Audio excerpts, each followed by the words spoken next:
السلام علیکم ورحمۃ اللہ۔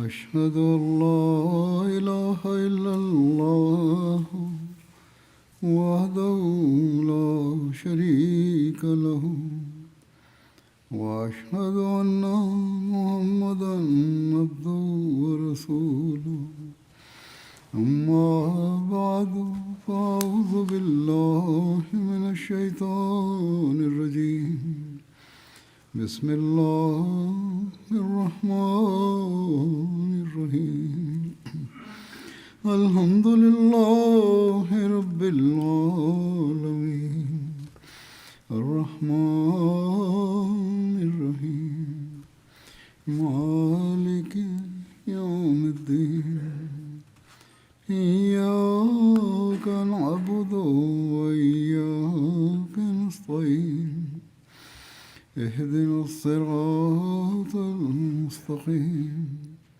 صراط الذين أنعمت عليهم غير المغضوب عليهم ولا الضالين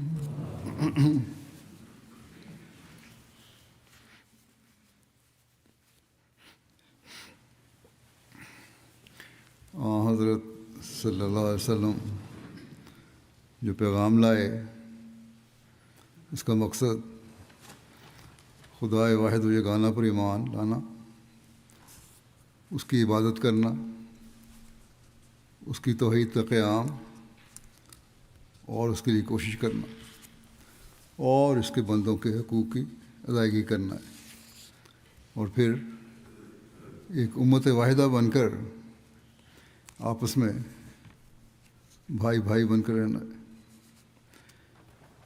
لیکن آج اس دعوے کے باوجود کہ ہم کلمہ گو ہیں اور لا الہ الا اللہ محمد رسول اللہ پر یقین رکھتے ہیں، ہمارے اندر پھاڑ ہے اور اکائی نہیں ہے۔ ہمارے اعمال وہ نہیں ہیں جس تعلیم کا ہم دعویٰ کرتے ہیں۔ نتیجتاً اگر ہم مسلم دنیا کی موجودہ حالت پر غور کریں تو وہ انتہائی قابل فکر ہے۔ اگرچہ بعض اسلامی ممالک کے پاس قدرتی وسائل اور دولت بھی ہے، لیکن اس کے باوجود دنیا کے طاقتوں کے سامنے نہ ان کا کوئی خاص مقام ہے اور نہ دین کی ترقی کے لیے ان کا کوئی خاص کردار ہے، اور نہ ہی اسلامی تعلیمات پر عمل کرنے کے لیے وہ کوشش نظر آتی ہے جو ہونی چاہیے۔ اس کا نتیجہ بالکل ظاہر ہے، جیسا کہ میں نے پہلے بھی کئی مرتبہ کہا ہے کہ پھر غیر اس صورتحال سے فائدہ اٹھاتے ہیں۔ بس مسلمان حکومتوں، سیاستدانوں اور بادشاہتوں کو چاہیے کہ صرف وہ اپنے ذاتی مفادات حاصل کرنے کے بجائے یہ کوشش کریں کہ ہم نے بحیثیت ملت اسلامیہ ایک ہونا ہے، اور اس کے لیے ہم نے بھرپور کوشش کرنی ہے۔ جب ایسا ہوگا تبھی ہم دنیا کے حملوں سے بچ سکیں گے، تبھی اپنا وقار قائم کر سکیں گے، اور تبھی اسلام مخالف طاقتوں کو اپنے اندر پھاڑ ڈالنے سے روک سکیں گے۔ اس کے لیے ہمیں اس بات پر بھی غور کرنا چاہیے کہ اللہ تعالیٰ نے اس زمانے میں کیا انتظام فرمایا ہے۔ وہ کون سا الہی انتظام ہے جس پر اگر ہم عمل کریں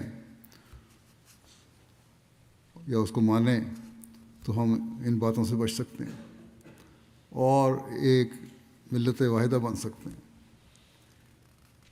اللہ تعالیٰ کا وہ انتظام یہ ہے کہ اس نے مسیح موعود کو بھیجا تاکہ وہ ایک امت واحدہ بنائے۔ بس ہمیں اس بات پر بھی غور کرنا چاہیے جب ہم اس بارے میں سوچیں گے اسلامی دنیا کے ممالک مسلمان اس بات پہ سوچیں گے تبھی اپنے خلاف اٹھنے والے فتنوں اور فسادوں سے بچ سکیں گے۔ بہرحال احمدی ہونے کی حیثیت سے ہماری تو یہی کوشش اور دعا ہے کہ اللہ تعالیٰ مسلم امت کو ایک کرے اور انہیں ان فسادوں اور مظالم سے بچائے جن میں وہ آج کل پس رہے ہیں۔ دنیا کے حالات کے بارے میں ایک عرصے سے میں کہہ رہا ہوں، پہلے تو یہ خیال تھا کہ شاید صرف یورپ اور دیگر مغربی ممالک ان حالات کی وجہ بنیں گے، لیکن وہ تو اس کی وجہ بن ہی رہے ہیں، لیکن خود اسلامی ممالک بھی اس کی وجہ بنے ہوئے ہیں۔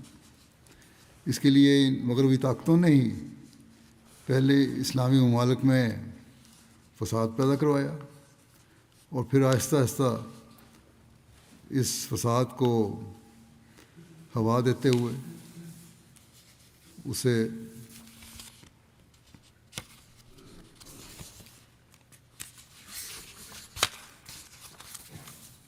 ایک سے دوسرے ملک تک پھیلاتے چلے گئے۔ اس کے پیچھے ان کے کیا منصوبے ہیں، یہ بالکل ظاہر ہے کہ وہ اپنی طاقت کے ذریعے سے ان ممالک کے وسائل پر قبضہ کرنا چاہتے ہیں اور انہیں اپنے زیر استعمال لانا چاہتے ہیں۔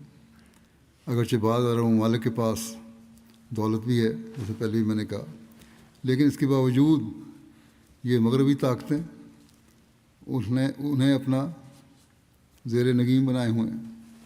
بہرحال میں جو باتیں ایک عرصے سے کرتا آ رہا ہوں لوگوں کے سامنے، غیروں کے سامنے، آج اور اپنوں کے سامنے بھی، آج ان کے نتائج ہم بہت کھل کر دیکھ رہے ہیں۔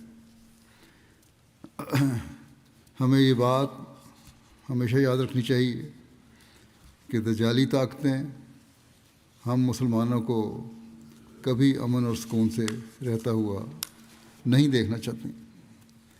ان کا اصل ایجنڈا ہی یہی ہے کہ مسلم دنیا میں ہمیشہ فساد پیدا کیا جاتا رہے۔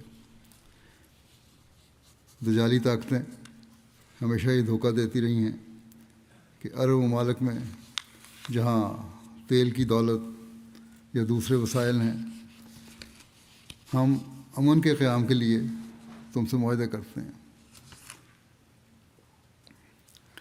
لیکن در حقیقت ان کے اندرونی منصوبے کچھ اور تھے جو آج کھل کر سامنے آ چکے ہیں۔ بس ہمارا کام یہ ہے کہ آج دعاؤں کے ذریعے خاص طور پر اللہ تعالیٰ کے سامنے جھکیں اور مسلم دنیا کے لیے خاص دعا کریں، جس کی اس وقت بہت ضرورت ہے۔ آج کل کی جنگ کا جائزہ لینے سے، یہ جو ہو رہی ہے مڈل ایسٹ میں، ہم دیکھتے ہیں اور یہ بات بڑی واضح ہوتی ہے کہ امریکہ نے بہت سارے مسلم ممالک میں اپنے فوجی اڈے قائم کیے ہوئے ہیں، لیکن کس لیے؟ اس کی کیا وجہ ہے؟ کیا ان ممالک کی حفاظت کے لیے؟ آخر ان عرب ممالک کو خطرہ کس سے تھا؟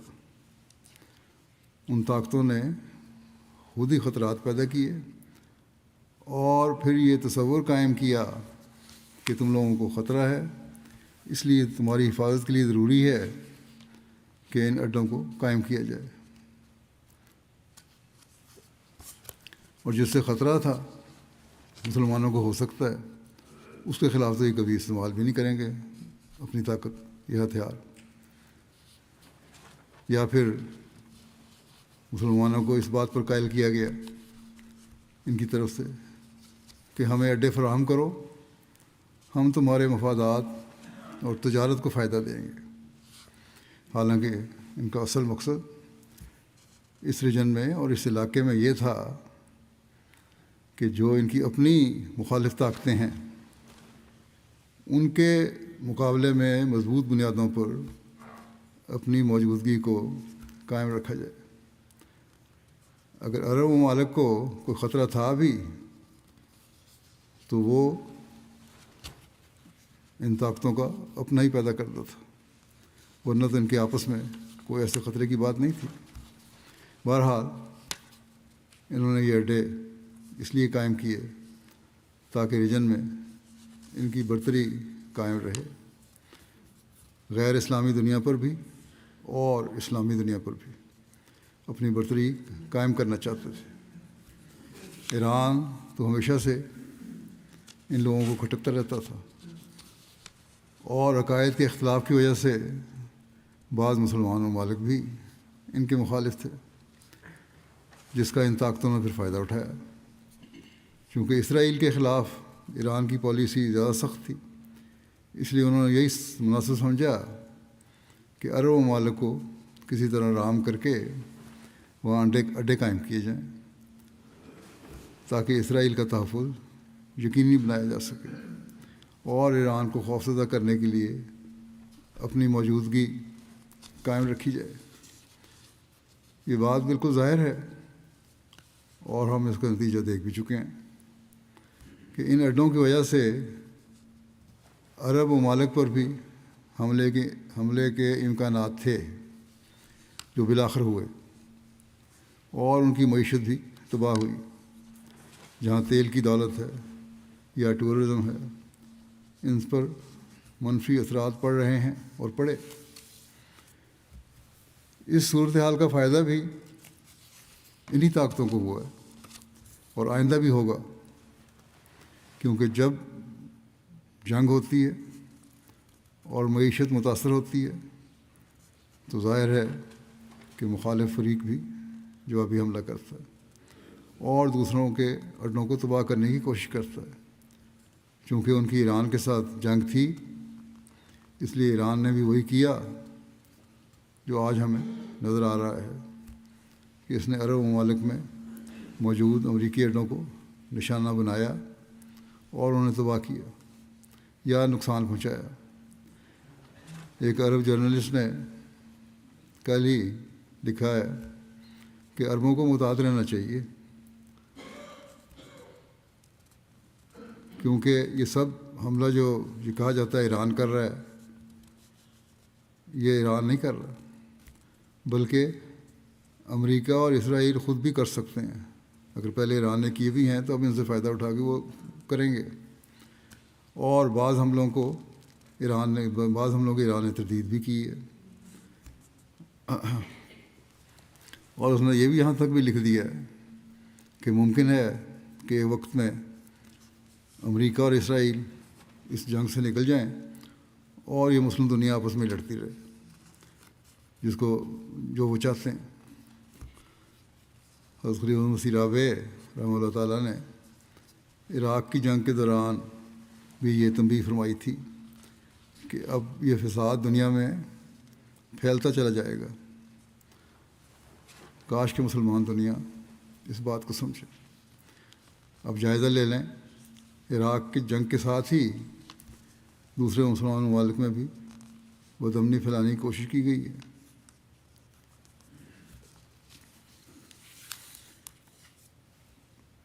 ان میں فساد پیدا کیا گیا،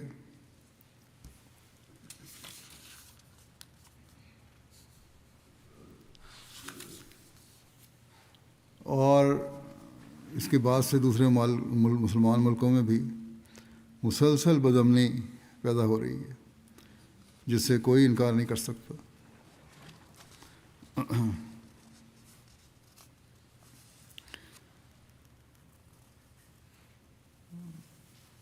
بعض مسلمان ملک ہی ایک دوسرے کے خلاف لڑ بھی رہے ہیں، ہم دیکھتے ہیں مسلمان دنیا میں۔ جیسا کہ میں نے کہا کہ یہ بدامنی انہی مغربی طاقتوں کی پھیلائی ہوئی ہے، اور بظاہر اس کے رکنے کا کوئی امکان نظر نہیں آتا، سوائے اس کے کہ اللہ تعالیٰ کی خاص تقدیر ہو، اور اس کے لیے بھی بہرحال ان کو کوشش کرنی پڑے گی۔ اس کے لیے بہرحال ہمیں دعائیں بھی کرنی چاہیے کہ اللہ تعالیٰ مسلم دنیا کو اس بدامنی اور فساد سے بچائے اور محفوظ رکھے، اور مسلمان دنیا اور مسلمانوں کو چاہیے کہ وہ پرامن ہو جائیں اور آپس میں بھائی بھائی بن کر رہیں۔ یہی ان کی اسلامی تعلیم ہے، نہ یہ کہ وہ ایک دوسرے کی گردنیں کاٹنے والے ہوں. بس ہمارا یہی کام ہے، اور ہم ایک عرصے سے یہ کوشش کر رہے ہیں کہ ہم نے اپنوں اور غیروں دونوں کو ظلم سے روکنے کے لیے آگاہی دینی ہے، ان کو ہوشیار کرنا ہے. کیونکہ یہ ظلم اب جس طرح روز بروز بڑھتا جا رہا ہے، اس سے لگ رہا ہے کہ وسیع پیمانے پر جنگ عظیم ہونی ہے. بلکہ بعض مغربی تبصرہ نگاروں کے نزدیک تو عالمی جنگ شروع ہو چکی ہے. میں بھی یہ کہتا ہوں کہ شروع ہو چکی ہے. لیکن اگر اب بھی مسلمان دنیا عقل سے کام لے، ہوش کرے، ایک ہو جائے اور آپس میں سر جوڑ لے، تو وہ اب بھی دجال کے فتنوں سے محفوظ رہ سکتی ہے. دنیا کا جائزہ لے کر دیکھیں تو اس وقت خطرہ بہت بڑا ہے. جیسا کہ میں نے پہلے بھی کہا کہ ہر ایک کے اپنے مفادات ہیں، اور جب انتہا درجے کی خود غرضی پیدا ہو جائے تو پھر انسان کچھ اور نہیں سوچتا، صرف اپنے بارے میں سوچتا ہے. بس ہمیں یہ دیکھنا ہوگا کہ اگر دنیا میں فساد کم کرنا ہے تو یہ صرف اپنا حق لینے سے کم نہیں ہوگا. دنیا حق بلکہ حق دینا بھی پڑے گا. اگر مسلمان دنیا اس بات کو سمجھ لے اور مغربی اور بڑی طاقتوں میں موجود اپنے ہمدردوں سے کہے کہ امن کے قیام کے لیے تمہیں بھی اپنے کچھ حقوق چھوڑنے پڑیں گے، بلکہ حقوق کیا چھوڑنے پڑیں گے، وہ تو خود دوسروں کے حقوق غصب کر رہے ہیں. انہیں یہ بتانا ہوگا کہ تمہیں بھی انصاف سے کام لینا ہوگا، تب ہی ہم دنیا میں امن قائم کر سکتے ہیں. اس کے لیے جیسا کہ میں نے کہا، میں ایک عرصے سے لوگوں کو توجہ دلاتا رہا ہوں. وہی لوگ جو اس وقت کہا کرتے تھے میری باتیں سن کے کہ تم دنیا کے بارے میں بہت مایوس کن باتیں کرتے ہو، منفی قسم کا تصور رکھتے ہو کہ دنیا خطرناک جنگ میں شامل ہو جائے گی، آج وہی لوگ خود کہنے لگ گئے ہیں کہ چند سال پہلے جس چیز کو ہم ناممکن سمجھتے تھے اور وہی چیز ممکن بن گئی ہے، اور جنگیں شروع ہو چکی ہیں. ان کے اپنے تجزیہ نگار جو امریکہ اور یورپ میں بیٹھے ہیں اب یہ لکھنے لگ گئے ہیں کہ جنگ عظیم کی شروعات ہو چکی ہیں، جیسا کہ پہلے میں نے کہا، اور یہ بڑھتی چلی جائے گی. اور جب تک یہ لوگ اپنے غلط قسم کے مفادات کے حصول کے لیے کوششیں کرتے رہیں گے، اس خطرے میں کمی ہونے کا کوئی امکان نہیں. جب جنگ ہوتی ہے تو نقصان دونوں طرف کا ہوتا ہے.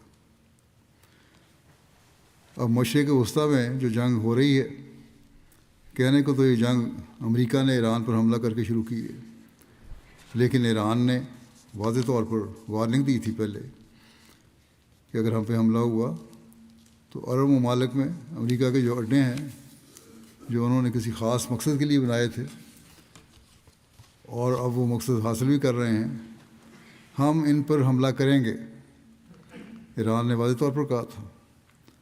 پھر جب جنگ شروع ہوئی تو ایران پر بمباری ہوئی، ان کو شہروں کو تباہ و برباد کیا گیا، معصوموں اور بچوں کو مارا گیا، ان کے روحانی لیڈر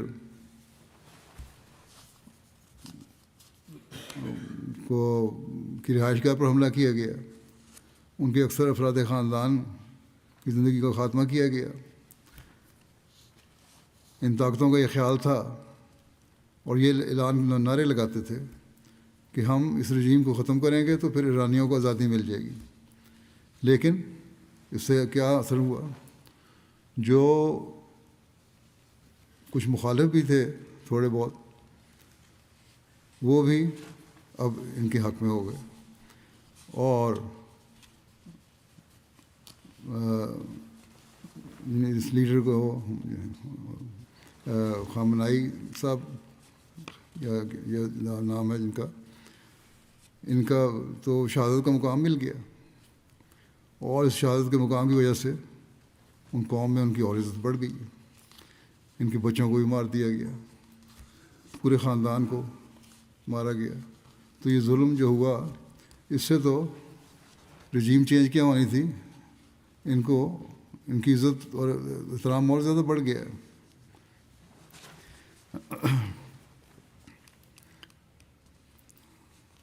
بہرحال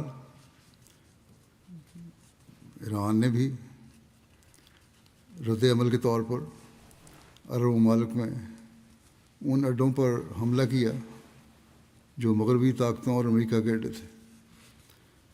اس کے علاوہ بعض ایسی جگہیں بھی ہیں جیسے تیل کے کنویں وغیرہ ہیں جہاں امریکہ نے دھمکی دینی شروع کر دی کہ ایران نے سعودی عرب کے فلاں تیل کے علاقے پر حملہ کیا تو ہم یوں کر دیں گے، اور بعض جگہ کہا بھی کہ حملہ کر دیا ہے اس لیے ہم یہ کر دیں گے وہ کر دیں گے۔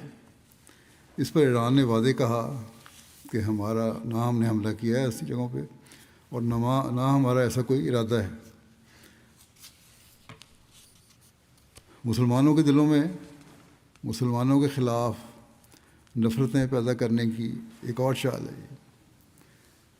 لڑائی تو پہلے ہی ہو رہی ہے، یہ صرف ان نفرتوں کو مزید ہوا دینے کی کوشش ہے کہ کہہ کر۔ اور جیسے کہ پہلے ایک جرنلسٹ کا میں نے بیان پڑھا، اس نے کہا ہے ہو سکتا ہے خود بھی نقصان پہنچائیں اور کیا ایران کا نام لگا دیں۔ اور جیسا کہ میں نے کہا ہے، ایسے حالات میں مسلمان دنیا کو بہت سوچ سمجھ کر قدم اٹھانا چاہیے، لیکن ہم احمدی باوجود درد رکھنے کے مجبور ہیں۔ ہم کچھ کر نہیں سکتے سوائے اس کے کہ انہیں ہوشیار کریں، ان کے لیے دعا کریں اور یہ بات سمجھانے کی کوشش کریں کہ جو ہو رہا ہے غلط ہو رہا ہے۔ مسلمان حکومتیں اب بھی سمجھ جائیں اور صرف اپنے ملکی مفادات کو نہیں بلکہ مسلم امہ کے مفادات کو سامنے رکھیں اور کسی بھی قسم کی غداری کی مرتکب نہ ہوں، تو اب بھی ایک حد تک بچت ہو سکتی ہے۔ مشرق وسطیٰ کے عرب ممالک ہیں، گو ان میں سے بعض کے پاس تیل کی دولت ہے، لیکن نہ تو ان میں دفاعی صلاحیت ہے، نہ ہی ان کی صنعت ترقی کر رہی ہے۔ صرف تیل کی دولت یا بعض جگہوں پر ٹورزم کے فروغ دینے سے اور اس کو ڈیولپ کرنے سے ترقی نہیں ہو سکتی۔ ان کا مکمل انحصار مغربی دنیا اور مغربی طاقتوں پر ہے۔ جیسا کہ میں نے کہا، ان کی اسی کمزوری سے فائدہ اٹھاتے ہوئے مغربی طاقتوں نے وہاں اپنے اڈے بنائے ہیں۔ پھر جب ایران کے خلاف جنگ شروع ہوئی تو ایران نے بھی عرب ملکوں پر حملے کو شروع کر دیے۔ نہ عرب ملکوں پر حملے نہیں کیے بلکہ امریکی اڈوں پر حملے کیے ہیں، لیکن اب عربوں کو یہ تاثر دیا جا رہا ہے کہ تمہارے پہ حملہ کیا۔ جیسا کہ واضح ہے کہ اب یہ جنگ ایک خوفناک صورت اختیار کر چکی ہے۔ ایران کی طرف سے میزائل پھینکے جا رہے ہیں جنہیں انٹرسیپٹ کرنے کے لیے امریکیوں نے اپنا ایک دفاعی نظام تو بنایا ہوا ہے، لیکن تجزیہ نگار اب یہ لکھ رہے ہیں کہ اگر ایران $50,000 کا ایک میزائل پھینکتا ہے تو اسے تباہ کرنے پر آنے والے خرچہ جو میزائل اس کو توڑ کر رہے ہیں وہ کئی $1 ملین کا ہے۔ یعنی بعض تجزیہ نگار تو یہ لکھتے ہیں کہ معاشی لحاظ سے اس کا نقصان امریکہ کو ہو رہا ہے، لیکن صرف یہ ایک خیال ہے۔ یہ طاقتیں پہلے ہی ہر چیز کا حساب رکھتی ہیں اور اس پورا جائزہ لیتی ہیں۔ انہوں نے یہ سب کچھ طے کیا ہوا ہے، اور میرا خیال نہیں ہے کہ یہ طاقتیں کبھی یہ نقصان اپنے اوپر ڈالیں گی، بلکہ وہ ان عرب ممالک سے یہ رقم وصول کر رہی ہوں گی کہ ہم تمہارا دفاع کر رہے ہیں۔ ایک طرف تو ان کے تیل کے کنویں بند ہو رہے ہیں، مہنگائی بڑھ رہی ہے اور تیل کی پیداوار میں کمی آ رہی ہے، تو دوسری طرف انہیں یہ نقصان بھی پورا کرنا پڑے گا، جس سے ان کے ریزرو بہت کم ہو جائیں گے، یہ ختم ہو جائیں گے۔ آخرکار عرب دنیا کی معیشت کو بہت زیادہ نقصان ہوگا۔ گو کہ مغربی دنیا یا بڑی طاقتوں کو بھی نقصان ہوگا، لیکن سب سے زیادہ نقصان عربوں کو پہنچے گا، اور اس بات کو انہیں اب بھی سمجھنا چاہیے۔ اب ہم دیکھتے ہیں کہ امریکہ کے موجودہ صدر اپنی پرانی حکومتوں کی پالیسی کو ہی عملی شکل دے رہے ہیں.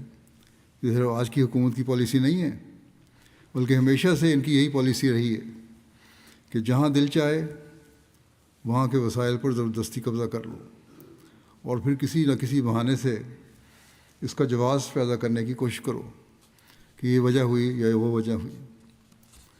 بلکہ اب تو آج کی موجودہ جو وائس پریزیڈنٹ ہیں امریکہ کے، اس نے یہاں تک کہہ دیا ہے کہ اگر فلاں ملک ہمارے ساتھ شامل نہیں ہوتا تو ہم زبردستی ان کے وسائل پر قبضہ کریں گے اور اسے اپنے ساتھ شامل کروائیں گے. جو ممالک جنگ میں شامل نہیں ہوتے ان پر پابندیاں لگائی جاتی ہیں، سینکشن لگائی جاتی ہیں. پچھلے دنوں اسپین کے وزیر اعظم نے یہ ضرورت دکھائی اور کہا کہ ہم اس جنگ میں حصہ دار نہیں بنیں گے اور نہ ہی اپنے اڈے دیں گے. تو اسے دھمکی دی گئی کہ امریکہ تمہارے ساتھ تجارتی تعلقات ختم کر دے گا. یوں دھونس جما کر اور غلط طریقوں سے نقصان پہنچانے کی کوشش کر کے ممالک کو اور لوگوں کو مجبور کیا جاتا ہے کہ وہ ان کے ساتھ شامل ہوں. اس صورتحال میں انصاف تو کہیں باقی نہیں رہا، اور جب انصاف نہ رہے تو پھر تباہی آتی ہے اور ایسے خطرناک نتائج نکلتے ہیں جو اب پیدا ہو رہے ہیں. بلکہ اس سے بھی زیادہ خطرناک نتائج، بہت بھیانک نتائج پیدا ہوں گے. گزشتہ دنوں یورپین پارلیمنٹ میں ان کے ایک ممبر پارلیمنٹ نے، جو اسپینش ہیں اور خاتون ہیں، انہوں نے بڑا کھل کے وہاں بیان دیا کہ امریکہ کی کسی جنگ میں عورت کو آزادی نہیں ملی. عورت تھی، انہوں نے عورت کا نقطہ اٹھایا، کیونکہ کہتے ہیں امریکیوں کا جو یہ دعویٰ ہے کہ ہم ایرانی عورتوں کی آزادی کے لیے لڑ رہے ہیں، تو یہ سب جھوٹ ہے. اور کبھی اس سے ایرانی عورت کو آزادی نہیں ملے گی، اور نہ کبھی امریکہ نے کسی عورت کی آزادی کے لیے جنگ لڑی ہے اور نہ اس کے لیے ان کو آزادی دلانے میں کامیاب ہوئے ہیں. بہرحال خلاصہ یہ ہے کہ ان ملکوں میں گو امریکہ کی پہلے سے ہی ایک حد تک اجارہ داری تھی، لیکن اب اس میں اسرائیل کو کھلے عام شامل کر کے اس اجارہ داری کو مضبوط تر کیا جا رہا ہے. عرب اور اسلامی ممالک کی بات نہیں سمجھتے کہ زبردستی، دھونس، غلط طریقوں اور دجالی چالوں سے ہمیں ایک ایسے جگہ پھنسایا جا رہا ہے، ایسی جگہ پھنسایا جا رہا ہے جہاں ہم اپنے ہی ایک مسلمان ملک سے جنگ کریں گے. مسلمانوں سے ہی لڑایا جا رہا ہے. بہرحال اب روس اور چین بھی اپنا بلاک بنا رہے ہیں، اور یہ بات تو ظاہر ہے کہ بلاک جو اب بن رہے ہیں آئندہ بھی بڑھیں گے یا ان میں وسعت پیدا ہوگی اور مزید بنتے چلے جائیں گے اور مضبوط ہوں گے. اسلامی دنیا اب جنگ کا میدان بنی رہے گی، کیونکہ ان کے پاس ایسے وسائل ہیں جن پر یہ لوگ قبضہ کرنا چاہتے ہیں. کاش مسلمان اس بات کو سمجھیں اور عقل کریں. اب یہ کہتے ہیں، یعنی امریکہ اور ساتھی اس کے، کہ ہم نے ایران پر اس لیے حملہ کیا کیونکہ اس کا فلاں ارادہ تھا، اگر وہ ایسا کرتا تو یوں ہو جاتا، ایٹم بم بنا لیتا یا فلاں ہو جاتا. یعنی صرف ایک تصور پیدا کر کے جنگ شروع کر دی کہ اگر یوں ہوتا تو یہ ہو جاتا. یہ تو سراسر زبردستی والی بات ہے. اب تو خود ان کے اپنے مغربی تجزیہ نگاروں نے بھی یہ کہنا شروع کر دیا ہے کہ ایران کو تباہ کرنا یا اس سے جنگ کرنا اتنا آسان نہیں ہے جتنا کہ یہ سمجھ رہے تھے. ایران ایک بڑا وسیع اور پھیلا ہوا ملک ہے، ان کے پاس کچھ نہ کچھ طاقت ہے، اور یہ جنگ لمبی بھی چل سکتی ہے. گو کہ اس کا نقصان پوری دنیا کی معیشت پر ہوگا، لیکن مسلمان دنیا پر اس کا اثر بہت زیادہ ہوگا. مگر پھر سب سے بڑی اور افسوسناک بات یہ ہے کہ اس میں مسلمان کا خون بہہ رہا ہے۔ بہرحال مسلمانوں کو اللہ تعالیٰ کے عذاب سے ڈرنا چاہیے۔ سینکڑوں بچے مار دیے، سینکڑوں معصوم مار دیے۔ اگر مغربی ممالک کی طرف دیکھیں تو وہاں کے کالم نگار یہ لکھنے لگ گئے ہیں کہ اگر اسرائیل یا امریکہ میں یا کسی بھی مغربی ملک میں حملہ ہو اور ہمارے چند بچے مارے جائیں تو اخبارات میں کالم پر کالم لکھے جاتے ہیں اور کئی دن لکھتے چلے جائیں گے۔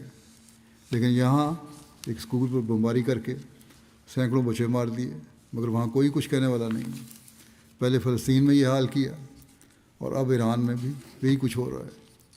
ایسا معلوم ہوتا ہے کہ ان کے نزدیک مسلمان کی جان کی کوئی اہمیت نہیں ہے۔ بہرحال اللہ تعالیٰ مسلمانوں کو عقل دے کہ وہ عقل سے کام لیں، آپس میں مل بیٹھ کر مسائل حل کرنے کی کوشش کریں۔ جب وہ توحید کا دعویٰ کرنے والے ہیں تو انہیں توحید و قیام کے لیے ایک ہونا چاہیے۔ یوں ہی الزام تراشیوں سے جھگڑے بنانے کی ضرورت کوئی نہیں ہے اور یہ کہہ دینا کہ فلاں کے عقائد کی وجہ سے جھگڑے بڑھ رہے ہیں۔ بعض دفعہ عقائد کی وجہ سے بھی جھگڑے بڑھ رہے ہوتے ہیں اور یہ تو عام ہوتا ہے، جو مرضی چاہیں وہ کر لیتے۔ مسلمانوں میں آپس میں جو چپکرشیں ہیں وہ اس وجہ سے بھی ہیں۔ حالانکہ حضرت صلی اللہ علیہ وسلم تو اتنے محتاط اور اتنے شفقت کرنے والے تھے کہ صحابہ نے بعض دفعہ آپ کے سامنے بیان کیا کہ فلاں شخص منافق ہے، تو آپ نے فرمایا جب تک وہ لا الہ الا اللہ کہتا ہے میں اسے کچھ نہیں کہہ سکتا، اور تم بھی اسے منافق نہ کہو۔ پر ذرا سی بات پر جھگڑے کرنا دراصل اپنے آپ کو ہی نقصان پہنچانے والی بات ہے۔ اللہ تعالیٰ مسلمان دنیا کو اس کی بھی عقل دے، اب بھی وہ سمجھ جائیں، صرف عقائد کے اختلاف کی وجہ سے ایران کے خلاف نہ ہو جائیں۔ توحید کے قیام کے لیے اسلام توحید کے قیام کے لیے آیا، اس لیے اس کی کوشش کرنی چاہیے۔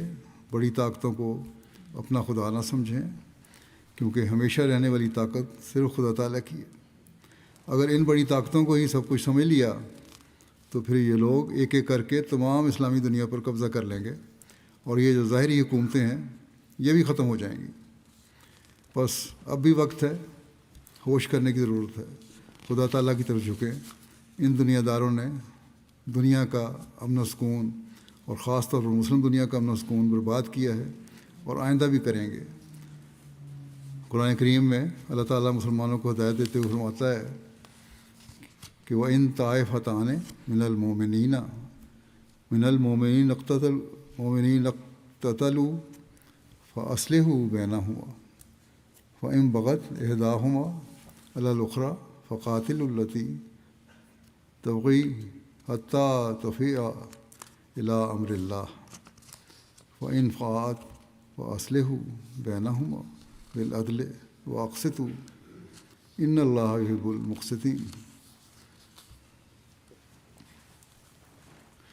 کہ اگر مومنوں کے دو گروہ آپس میں لڑ پڑیں تو ان دونوں میں صلح کرا دو، پھر اگر صلح ہو جانے کے بعد ان میں سے کوئی ایک دوسرے پر چڑھائی کرے تو سب مل کر اس پر چڑھائی کرنے والے کے خلاف جنگ کرو، اس چڑھائی کرنے والے کے خلاف جنگ کرو یہاں تک کہ وہ اللہ کے حکم کی طرف لوٹ آئے۔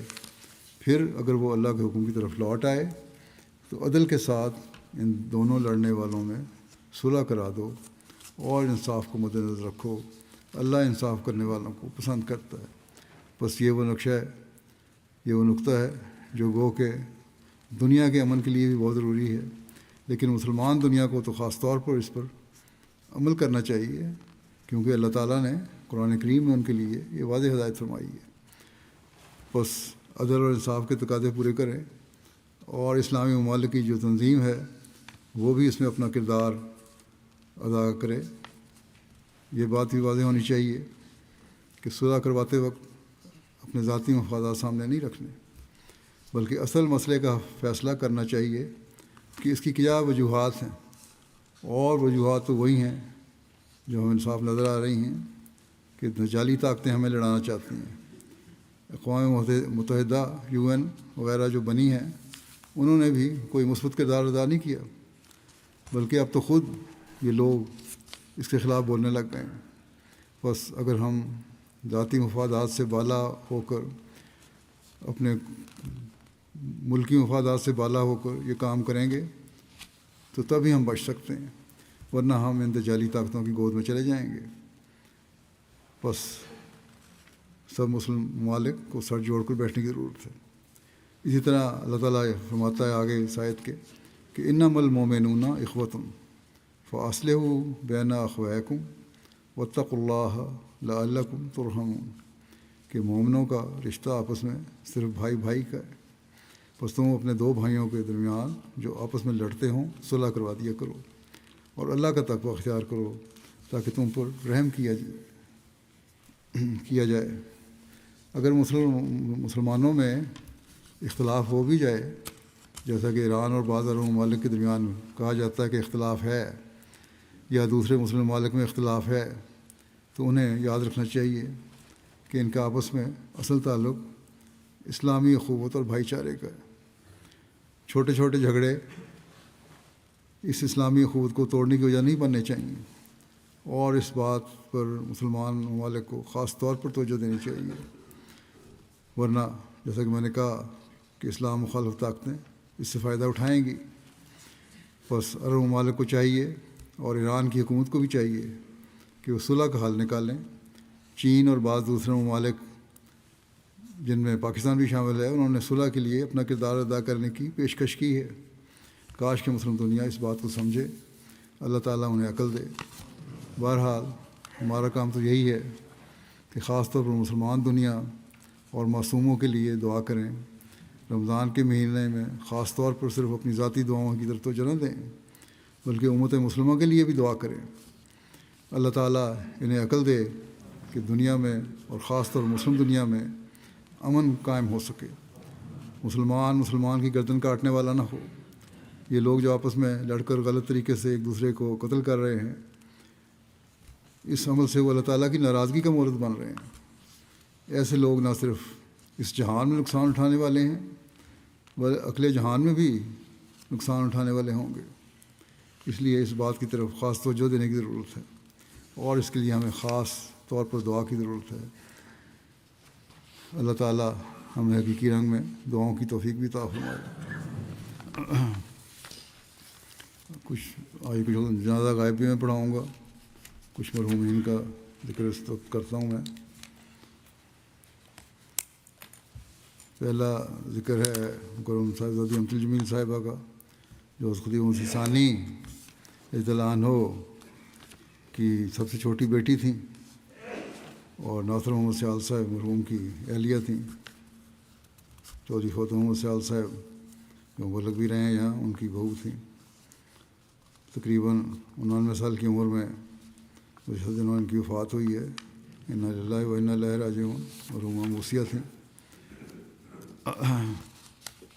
حضرت سیدہ مریم بیگم صاحبہ ام طاہر کی سب سے چھوٹی بیٹی تھیں یہ، اور مسلموں کے بچوں میں بھی سب سے چھوٹی تھیں۔ ان کا نکاح حضرت مسلم موعود رضی اللہ عنہ نے 1955 میں پڑھایا تھا، اور حضور کیونکہ بیمار تھے، بستر پر لیٹے ہوئے آپ نے نکاح کا خطبہ دیا اور دعا کروائی، اور چند گھر کے لوگ شامل تھے بیچ میں۔ لیکن لکھنے والے نے لکھا کہ اس تقریب کے دوران اول سے آخر تک خدیوی مسیح ثانی پر ایک خاص کیفیت طاری رہی،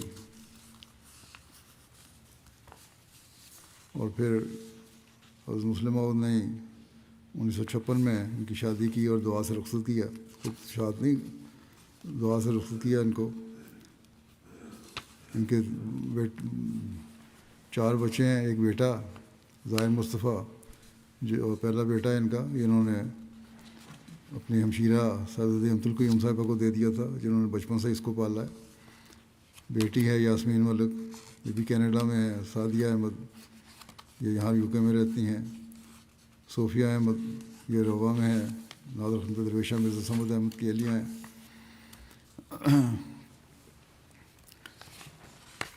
مکرم ناصر محمد سیال صاحب وقف زندگی تھے۔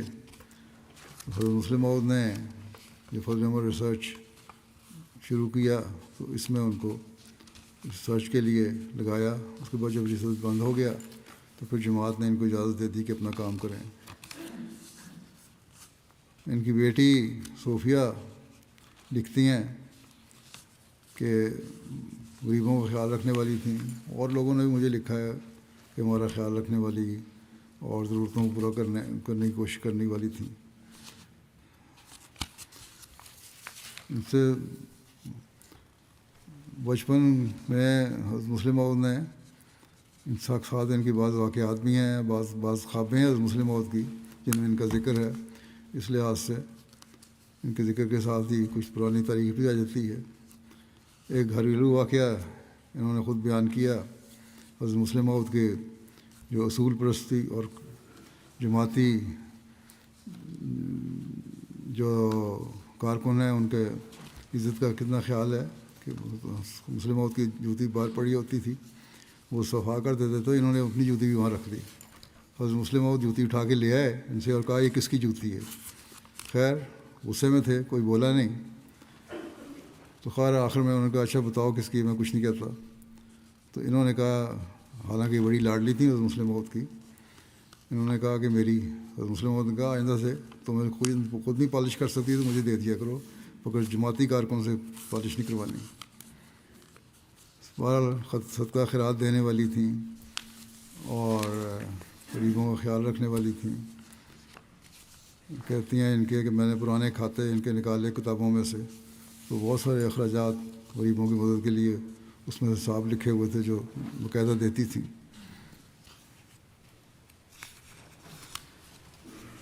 جب یہ 7 سال کی تھیں تو ان کی والدہ مریم صاحبہ فوت ہو گئیں، ام طاہر صاحبہ.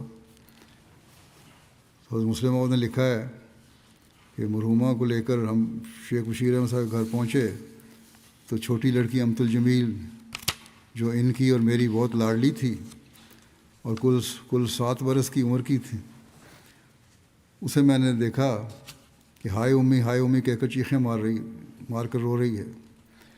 میں اس بچی کے پاس گیا اور اسے کہا جمی. ہم اسے جمی کہتے تھے لاڈ سے.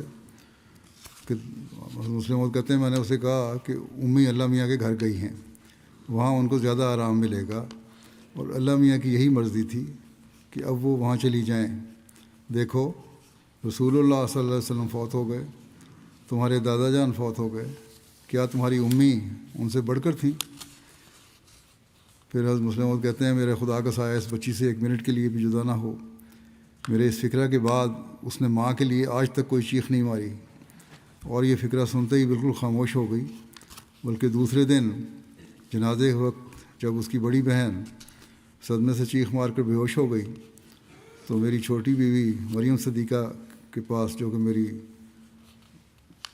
جا کر میری جمی ان سے کہنے لگی کہ چھوٹی اپا، اور مریم صدیقہ صاحبہ کو بچے چھوٹی اپا کہتے تھے، کہ باجی کتنی پاگل ہے. ابا جان کہتے ہیں کہ امی کے مرنے میں اللہ تعالیٰ کی مرضی تھی اور یہ پھر بھی روتی ہے. پھر مسلم کہتے ہیں کہ اے میرے رب جس کی چھوٹی بچی نے تیری رضا کے لیے اپنی ماں کی موت پر غم نہ کیا، کیا تو اسے اگلے جہان میں ہر غم سے محفوظ نہ رکھے گا.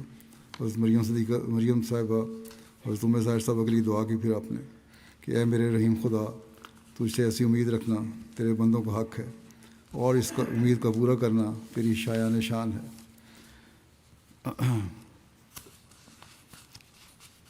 بہرحال چندوں وغیرہ میں بڑی باقاعدہ تھیں. حصہ جائیداد اپنا پورا حساب صاف کر کے پہلے سے رکھا ہوا تھا، اور ہمسایوں کی وفات پر ان کے گھروں میں کھانا باقاعدہ بھجوایا کرتی تھیں، اور ہمیشہ آنے جانے والے کو کہتی تھیں. مجھے بھی انہوں نے کئی دفعہ کہا کہ دعا کرو کہ میرا انجام بخیر ہو. ان کی نواسی نصرت کہتی ہیں کہ نانی نماز کے وقت سے پہلے ہی تیاری کر کے بیٹھ جاتی اور بڑی بےتابی سے وقت کا انتظار کر رہی ہوتی، اور لمبی لمبی دعائیں کرتی، بلکہ انہوں نے فہرست بنائی تھی جن لوگوں کے لیے دعا کرنی. کہتی ہیں میں بچپن میں چھوٹی عمر میں تھی تو تو اپنی نانی کی لمبی اور روتی ہوئی دعائیں سن کر بڑی گھبرا جاتی تھی، لیکن باہر لوگوں کے لیے بھی دعا کیا کرتی تھی۔ حضرت ہادی علی صاحب نے لکھا ہے، جیسا کہ میں نے کہا ان کے ساتھ بعض پرانی یادیں بھی وابستہ ہیں، واقعات بھی ہیں، مسلم موت کے بعد رویا بھی ہیں۔ بہرحال حضرت ہادی علی صاحب کہتے ہیں کہ انہوں نے مجھے بتایا کہ ایک دفعہ میں خلیفہ مسیح ثانی کے ساتھ کار پر سفر کر رہی تھی، تو حضور کے ساتھ پچھلی سیٹ پر بیٹھی ہوئی تھی، تو کہتی میں نے دیکھا کہ مسلم موت انگلیوں پر بار بار کچھ گن رہے ہیں۔ تو آپ نے پوچھا ابا جان آپ کیا گن رہے ہیں؟ تو حضور نے بتایا کہ میں دنیا کے تمام ملکوں میں اپنے مبلغین کی تعداد کے اندازے کر رہا ہوں، اور مجھے ساری دنیا میں کم از کم اتنے لاکھ مبلغین چاہیے تبھی ہم دنیا کو حقیقی اسلام سے آگاہ کر سکتے ہیں۔ تو یہ تڑپ تھی حضرت مسلم موت کی، اور ان کی بعض روایتیں اس میں ہیں۔ حضرت مسلم موت کا ایک روایہ بھی ہے، اور کیونکہ وہ ان کے حوالے سے اس لیے بیان کرتا ہوں۔ جون 1948 کا یہ روایہ ہے۔ آپ نے فرمایا کہ جون میں ناصر آباد سندھ میں تھا، وہاں میں نے دیکھا کہ ایک مینار ہے بہت اونچا اور سفید، قادیان کے مینارے کی شکل کا۔ اس کی نچلی منزل کے اوپر کے چھجے پر دروازے کے پاس میری لڑکی امت الجمیل بیٹھی ہے، اور بڑی بے تکلفی سے چھجے پر سے اس نے پیر لٹکائے ہوئے ہیں۔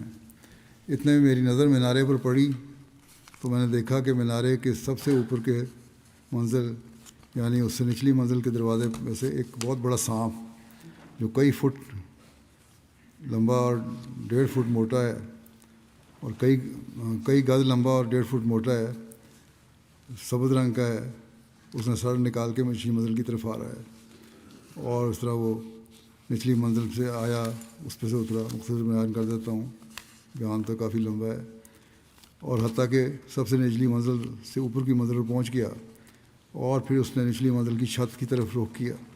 اس وقت یہ خیال حضرت مسلم موعود کہتے ہیں میرے دل میں آیا کہ امت الجمیل چھجے پر دروازے کے پاس بیٹھی ہوئی ہے، کہ ایسا نہ ہو کہ مڑ کر سانپ ان کو کاٹ لے۔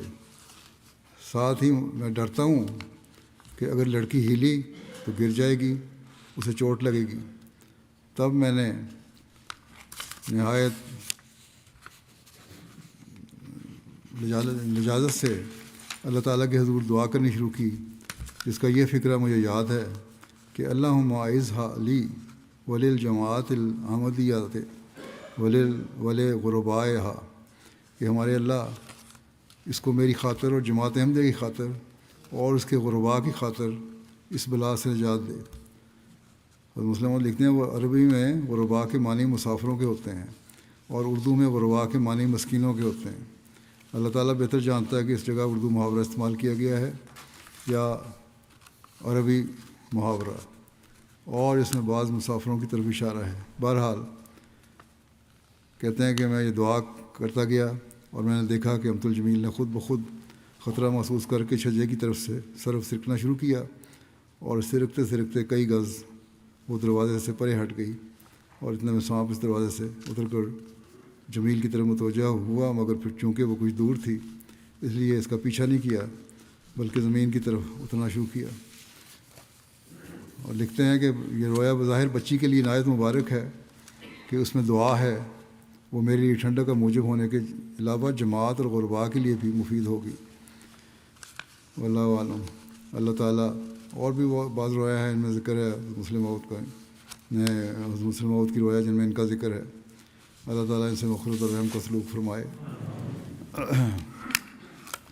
دوسرا جنازہ کا جس کا ذکر کرنا ہے ڈاکٹر رشید احمد خان صاحب ہیں ہالینڈ کے، جو مکرم نظام الدین صاحب کے بیٹے تھے۔ گزشتہ دنوں 91 سال کی عمر میں وفات پا گئے۔ انا للہ و انا الیہ راجعون۔ اللہ تعالیٰ کے فضل سے موسی تھے، اور ان کے 4 بیٹے اور 4 بیٹیاں ہیں۔ ڈاکٹر رشید صاحب کے والد نظام الدین صاحب صوبہ سرحد کے سابق امیر ڈاکٹر فتح الدین صاحب کے چھوٹے بھائی تھے، اور ان کے ذریعے سے ہی ان کے خاندان میں احمدیت آئی، 1905 میں حضرت مسیح موعود علیہ السلام نے لدھیانہ میں ایک خطاب فرمایا۔ اس وقت فتح الدین صاحب اسکول میں پڑھتے تھے۔ اسکول کے اساتذہ نے طالب علموں کو سختی سے منع کیا تھا کہ کبھی بھی یہاں ان کا تقریر سننے جانا، یہ جادوگر ہے اور تمہیں پھر قابو کر لے گا۔ ہمیشہ سے جو نبیوں پہ الزام لگایا جاتا ہے، حضرت مسیح موعود یہ الزام لگاتے تھے مولوی۔ بہرحال کہتے ہیں فتح الدین صاحب حضرت مسیح علیہ السلام کا خطاب سننے چلے گئے اور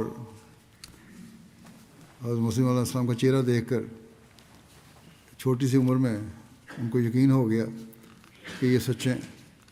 چنانچہ بعد میں تعلیم مکمل کر کے 1914 میں خلیفہ مسیح اول کے زمانے میں جا کے انہوں نے بیعت کی۔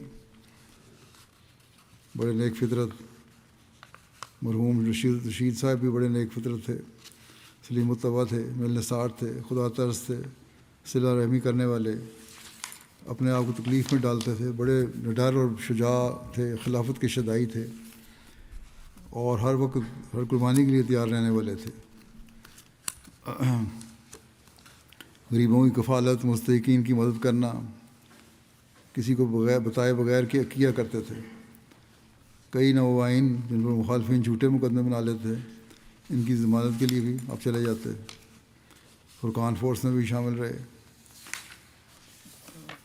ان کو یہ بھی سعادت حاصل ہوئی کہ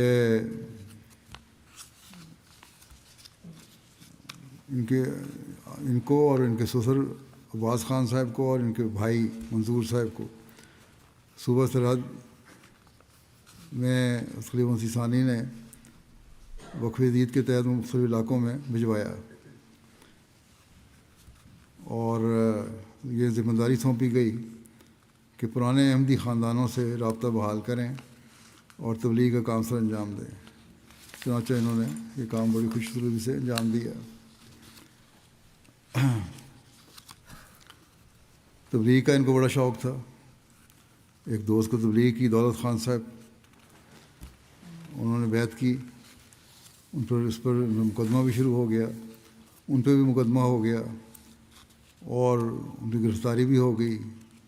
ضمانت کے لیے کوئی سامنے نہیں آ رہا تھا، مسلکے قبول نہیں ہو رہے تھے، تو رشید صاحب خود ہی اپنے داماد کو لے کے وہاں گئے۔ وہاں مولویوں کا 5000 کا جلوس تھا، انہوں نے ان پر پتھراؤ شروع کر دیا۔ ان کے داماد کے سر پہ پتھر لگا، پھر وہ گر گئے تو ان کو مارا، آخر ان کی وہیں شہادت ہو گئی۔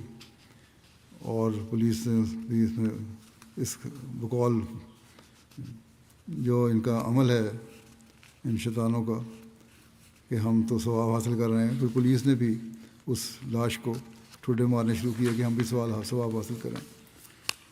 بہرحال ان کو بھی مارا اور ان کے جسم کی تقریباً تمام ہڈیاں ہی توڑ دیں، بہت چوٹیں لگیں۔ ان کے نشان بعد میں بھی میں دیکھتا رہا ہوں، چہرے پر بھی نشان تھے اور بازو وغیرہ بھی مڑ جاتے تھے، مڑے ہوئے تھے اسی چوٹوں کی وجہ سے۔ لیکن اللہ تعالیٰ نے ان کو بچایا اور مار مار کے ان کو مردہ سمجھ کے وہ چھوڑ گئے۔ بعد میں پولیس ان کو لاش لے کے جا رہی تھی، جب یہ ہسپتال کے قریب پہنچے تو انہوں نے کہا کہ میں زندہ ہوں اور مجھے فلاں جگہ پہنچا دو۔ بہرحال ڈاکٹروں نے دیکھا، ان کو بھی حیرت تھی کہ یہ زندہ کس طرح ہے۔ بہرحال اللہ تعالیٰ نے ان کو زندہ رکھنا تھا۔ اس کے بعد 30 سال سے زائد تک یہ زندہ رہے ان چوٹوں کے باوجود اور بڑے ایکٹیو رہے۔ اور بہرحال پولیس کو انہوں نے کہا کہ مجھے پشاور پہنچا دو، اور وہاں پولیس مخالف بھی تھی، پہنچانا مشکل بھی تھا، لیکن وہاں یہ بھی ہے فائدہ ہو جاتا ہے بعض لوگوں کو کہ پیسے اگر دو پولیس کو تو کام بن جاتا ہے۔ تو انہوں نے کہا تم نے جو رقم میرے سے لینی ہے لے لو، مجھے پہنچا دو۔ بہرحال اس پر پولیس والا وہاں جو تھا افسر وہ مان گیا اور ان کو پشاور پہنچایا۔ پھر یہ روا آئے، ان کا علاج ہوا اور اللہ تعالیٰ کے فضل سے اللہ تعالیٰ نے ان کو نئی زندگی دی۔ کہاں تو یہ تھا کہ ان کو مردہ خانے پہنچایا جا رہا تھا، اور کہاں یہ اللہ تعالیٰ نے ان کو اس کے بعد بھی 30 سال تک زندہ رکھا اور بڑا ایکٹیو زندہ رکھا۔ ہالینڈ میں بھی رہے، وہاں جماعت کے کام بھی کرتے رہے۔ 74 میں بھی ان پہ دشمنوں نے پستول تان لیا تھا، تو اس وقت انہوں نے بڑی جرأت سے کہا تھا کہ یہ کہنے پر مولویوں کے کہ کلمہ پڑھو، مسلمان ہو جاؤ، تو انہوں نے کہا لا الہ الا اللہ محمد رسول اللہ تو میں پہلے ہی پڑھتا ہوں، اسی پر میرا ایمان ہے، اور میں کس طرح مسلمان بنوں؟ انہوں نے کہا نہیں، مرزا صاحب کو گالیاں دو۔ انہوں نے کہا میں گالیاں تو نہیں دوں گا، یہ کوئی اسلام نہیں ہے۔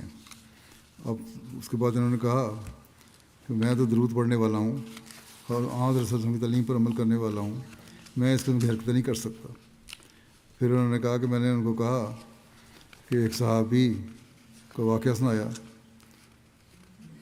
تو جب حضرت صلی اللہ علیہ وسلم کی جنگ احد میں شہادت کی خبر مشہور ہوئی تو انہوں نے کہا ایک کھجور میرے اور جنت کے درمیان تو ایک کھجور ہی حائل ہے، اور اس کو اٹھا کے ایک طرف پھینک دیا اور دشمن کے اوپر تنہا حملہ آور ہوئے اور ان کے جسم کے ٹکڑے ہو گئے۔ تو یہ واقعہ کہتے ہیں میں نے ان کو سنایا اور میں نے کہا کہ میرے اور تمہارے درمیان یہ تو کھجور بھی حائل نہیں، ہوا بھی حائل نہیں، کیونکہ تم نے میرے سینے پہ بندوق رکھی ہوئی ہے، تم دبا دو اور شہید کر دو، لیکن میں یہ باتیں نہیں کروں گا جو تم کہتے ہو کہ مسیح موت کو گالیاں دو۔ اور بڑی ضرورت کا مظاہرہ کیا انہوں نے۔ اللہ تعالیٰ ان سے مغفرت اور رحم کو سلوک فرمائے، ان کے درجات بلند فرمائے، ان کے بچوں کو بھی نیکیاں قائم کرنے کی توفیق دے۔ تیسرا ذکر ہے مکرمہ زینب بی بی صاحبہ کا، جو بشیر احمد صاحب مرحوم سابق صدر جماعت اور امام مسجد چک 275 کرتارپور کی اہلیہ تھیں۔ یہ بھی گزشتہ دنوں 85 سال کی عمر میں ان کی وفات ہوئی ہے، انا للہ و انا الیہ راجعون۔ اللہ تعالیٰ کے فضل سے موسیہ تھیں، اور ان کے والد خادم مسجد دارالذکر فیصل آباد تھے۔ علی محمد صاحب بڑی دعا گو، تہجد گزار، نمازوں کی پابند، قرآن کریم کی روزانہ تلاوت کرنے والی، مہمان نواز، خلافت کے ساتھ گہری عقیدت رکھنے والی نیک فطرت خاتون تھیں۔ غریب لوگوں کی مدد بھی کیا کرتی تھیں، اور خطبہ جمعہ بھی بڑی باقاعدگی سے سنتی، بڑے گھر والوں کو بلا کے سناتی۔ عثمان خان میں ان کی 3 بیٹے اور 4 بیٹیاں ہیں، کئی پوتے پوتیاں واقف زندگی ہیں۔ ان کے بیٹے طاہر احمد صفی صاحب وہ مبلغ سلسلہ ہیں لساکا زامبیا میں، اور وہاں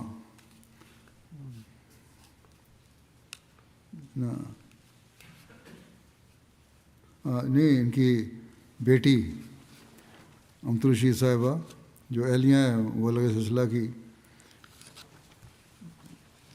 لساکا میں ہیں آج کل، اور لساکا میں ہی تھیں جب ان کی وفات ہوئی ہے، تو وہ بیٹی جو ہیں وہ بھی اپنی والدہ کی وفات پہ اور شامل نہیں ہو سکیں، جا نہیں سکیں، جنازہ میں نہیں دیکھا۔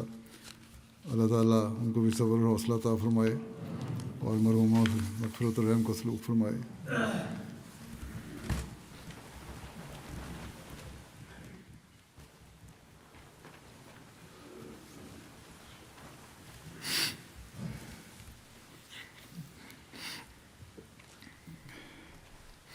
الحمد لله نحمده ونستعينه ونستغفره ونؤمن به ونتوكل عليه ونعوذ بالله من شرور أنفسنا ومن سيئات أعمالنا، من يهده الله فلا مضل له ومن يضلل فلا هادي له، ونشهد أن لا إله إلا الله ونشهد أن محمدا عبده ورسوله۔ عباد الله رحمكم الله، إن الله يأمر بالعدل والإحسان وإيتاء ذي القربى وينهى عن الفحشاء والمنكر والبغي يعظكم لعلكم تذكرون۔ اذكروا الله يذكركم وادعوه يستجب لكم ولذكر الله أكبر.